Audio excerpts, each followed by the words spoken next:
Hi friends, now I will tell you about our reproductive system. It is different in males and females. First, about the male reproductive system. The male reproductive system consists of portions which produce the germ cells and other portions that deliver the germ cells to the site of fertilization. The formation of germ cells or sperms takes place in the testes. These are located outside the abdominal cavity in scrotum because sperm formation requires a lower temperature than the normal body temperature. In addition to regulating the formation of sperms, testosterone brings about changes in appearance seen in boys at the time of puberty. The sperms formed are delivered through the vas deferens, which unites with a tube coming from the urinary bladder. The urethra thus forms a common passage for both the sperms and urine. Along the path of the vas deferens, glands like the prostate and the seminal vesicles add their secretions so that the sperms are now in a fluid which makes their transport easier, and thus fluid also provides nutrition. The sperms are tiny bodies that consist of mainly genetic material and a long tail that helps them to move towards the female germ cell. Now about the female reproductive system. The female germ cells or eggs are made in the ovaries. They also are responsible for the production of some hormones. When a girl is born, the ovaries already contain thousands of immature eggs. On reaching puberty, some of these start maturing. One egg is produced every month by one of the ovaries. The ovary is carried from the ovary to the womb. The egg is carried from the ovary to the womb through a thin oviduct or fallopian tube.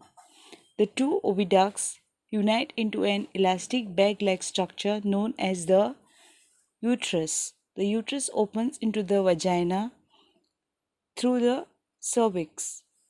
The sperms enter through the vaginal passage during sexual intercourse. They travel upwards and reach the oviduct where they may encounter the egg. The fertilized egg, the zygote, gets implanted in the lining of the uterus and starts dividing. The mother's body is designed to undertake the development of the child. Hence, the uterus prepares itself every month to receive and nurture the growing embryo. The lining thickens and is richly supplied with blood to nourish the growing embryo.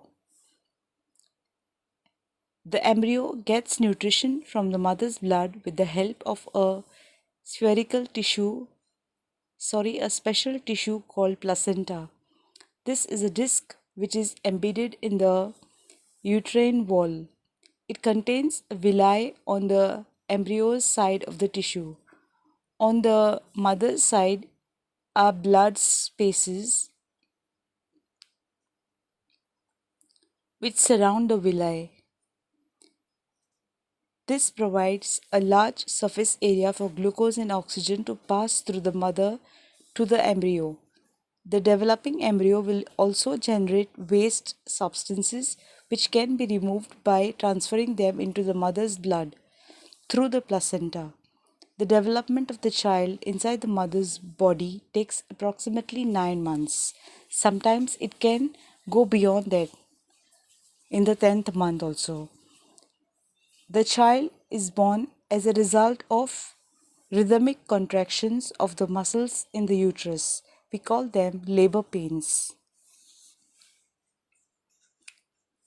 If the egg is not fertilized, the lining of blood which was formed on the inner wall of the uterus is not needed anymore. So, the lining slowly breaks and comes out through the vagina as blood and mucus.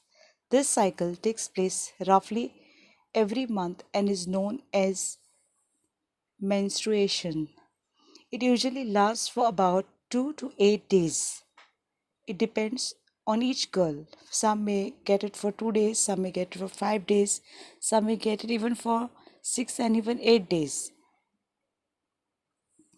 So, friends, this is in short about the reproductive system in human beings. I hope you liked the description or this first part of the reproductive system.